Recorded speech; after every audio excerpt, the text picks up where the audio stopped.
You forgot your lunch, Daddy. The small voice pierced through the hum of the crowded lobby.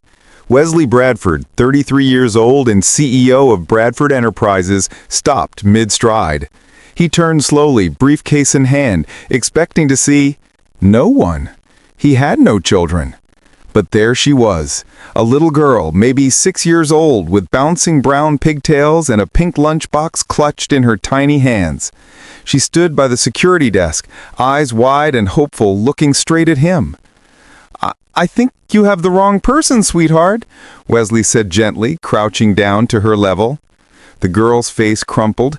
But you look just like him, her voice trembled. My daddy. Wesley's chest tightened. Security guard Marcus was already approaching, but Wesley held up a hand. It's okay. What's your name? Penny, she whispered. Penny Hartwell. Penny, where's your mom or dad? Tears pooled in her eyes. Mommy's at the hospital. They took her in the ambulance this morning. And Daddy? Daddy's gone. He went to heaven last year. The words hit Wesley like a punch. Around them, the lobby had gone quiet. His assistant, Claire, stood frozen nearby. Marcus shifted uncomfortably. Wesley swallowed hard. Who brought you here, Penny? Mrs. Callahan? She lives next door, but she had to leave for work, and she said someone from the office would watch me? Penny's voice trailed off. I just wanted to bring Daddy his lunch. I always bring him lunch. Wesley's throat burned. This child was lost in her grief, seeing her father in a stranger's face. Okay, he said softly, taking the lunchbox. Thank you for bringing it. That was very thoughtful. Penny's face brightened slightly. You won't forget to eat? I won't forget, Wesley promised. Claire pulled him aside. Wesley, we need to figure out who this child belongs to.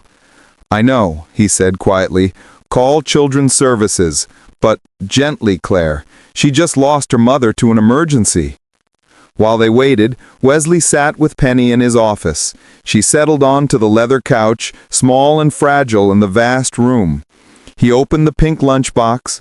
Inside, a slightly squashed peanut butter sandwich, apple slices, and a note in child's handwriting. I love you, Daddy. Wesley's hands trembled. He looked at Penny, who was watching him with those hopeful eyes. Did you make this yourself? She nodded proudly. Every day, from my daddy's lunch. Even though, her voice dropped, even though he's not here to eat it anymore. Wesley had to look away.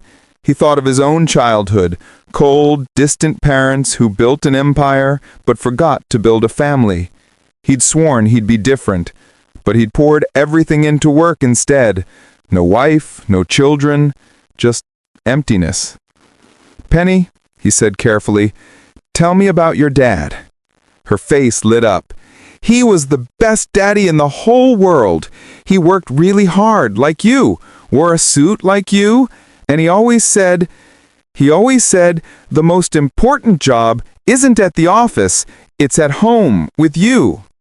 Wesley's eyes burned. 2 hours later, they learned the truth. Penny's mother, Rachel Hartwell, had collapsed from exhaustion. She'd been working 3 jobs since her husband's death. A neighbor, Mrs. Callahan, had brought Penny to the office building in a panic, mistakenly thinking Rachel worked there. In the confusion, Penny had wandered off, looking for someone who resembled her father. Rachel was stable, but she'd need weeks of rest. No family nearby, no support system. Wesley made a decision. I'll take care of Penny, he told Claire, until her mother's better. Claire's eyes widened. Wesley, you can't just... I can, and I will. His voice was firm. Get the paperwork started, emergency guardianship or whatever it takes. That evening, Wesley brought Penny to his penthouse. It felt absurdly large with her in it, this small child in her wrinkled pink dress, carrying her lunchbox like a treasure. His housekeeper, Dolores, a warm woman in her 60s, immediately took to Penny. "Oh, sweet child," she murmured, preparing dinner. "You must be so tired." Over chicken soup, Penny asked, "Are you really not my daddy?" Wesley's heart cracked. No, sweetheart, but I'd like to be your friend, if that's okay. Penny considered this seriously. Friends help each other? Yes. Then you're a good friend, because you're helping me. That night, Wesley tucked Penny into the guest room. She clutched a worn teddy bear, her father's last gift. Mr. Bradford? She whispered in the dark. Yes, Penny. Do you think my daddy knows I'm okay? Wesley sat on the edge of the bed, his throat tight. I think your daddy knows you're the bravest little girl in the world, and he's very proud of you. Penny's hand found his. Will you stay until I fall asleep? I'll stay as long as you need, Wesley promised. The weeks that followed changed everything. Wesley cut back on meetings. He left the office early. He learned to braid hair, badly, but Penny never complained. Dolores taught him how to pack school lunches. He attended Penny's school play, sitting in the audience like any other parent, his heart swelling with unexpected pride. Penny slowly came alive again. Her laughter filled the penthouse. She drew pictures for Mr. Wesley and left them on his desk. She asked questions about everything, his work, his favorite color, why he never smiled in his office photos. Because I forgot how, Wesley admitted one evening. Penny frowned. That's silly. Everyone can smile. Teach me then. So she did. She told jokes, made funny faces, sang off-key songs, and slowly Wesley remembered what joy felt like. But he also saw her sadness, the moments when she'd go quiet, clutching her teddy bear, the times when she'd set the table for 3 people, then remember, the way she still made sandwiches for Daddy's lunch every morning.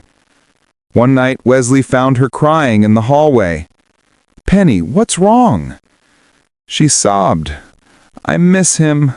I miss him so much. Wesley pulled her close, his own tears falling. I know, sweetheart. I know. Do you miss anyone? She asked. Wesley thought of his parents, gone now, the relationship never repaired. Yes, he said honestly, I miss the people I wish I'd known better. Penny looked up at him, wise beyond her years. It's not too late, you know. You can still love people now. When Rachel finally came home, it was to a different life. Wesley had set her up in a comfortable apartment, paid for, no strings attached, and he'd arranged a single, sustainable job for her with full benefits. I don't understand, Rachel said, tears streaming down her face. Why would you do this for us? We're strangers. Wesley glanced at Penny, who was showing Dolores her drawings. Because a very wise little girl reminded me what matters. She came into my office looking for her father, and somehow she helped me find myself. Rachel hugged him, sobbing, Thank you. Thank you for seeing her, for seeing us. Months later, Wesley stood in his office looking at the pink lunchbox on his shelf, Penny's gift to him. She visited every week now, sometimes with Rachel, sometimes just her and Dolores. His penthouse felt like a home. His life felt like, well, a life. His phone buzzed, a text from Penny. Don't forget to eat lunch, Mr. Wesley. Love, Penny. He smiled, really smiled, and texted back, I won't forget, promise. Claire walked in, surprised to see him grinning at his phone. What's gotten into you? Wesley looked at the lunchbox, then out at the city. I used to think success meant building an empire, but a 6-year-old girl taught me it's something else entirely. What's that? Showing up, being present, remembering that the most important job isn't at the office. He paused, echoing the words Penny had shared. It's with the people who need you most. That evening, Penny burst into his penthouse with Rachel, carrying another pink lunchbox. I made you lunch for tomorrow, she announced. Wesley knelt down, eye level with her. You know, Penny, you changed my life. The day you walked into that lobby. Penny tilted her head. I did? You did. You were looking for your daddy, and you helped me learn how to be the person I always wanted to be. Penny threw her arms around his neck. "You're my family now. Is that okay?" Wesley held her tight, his heart full. "That's more than okay, sweetheart. That's everything." Because sometimes the greatest gifts come in the smallest packages. A child's voice, a homemade lunch, and 3 simple words that changed a man forever. "You forgot your lunch, Daddy."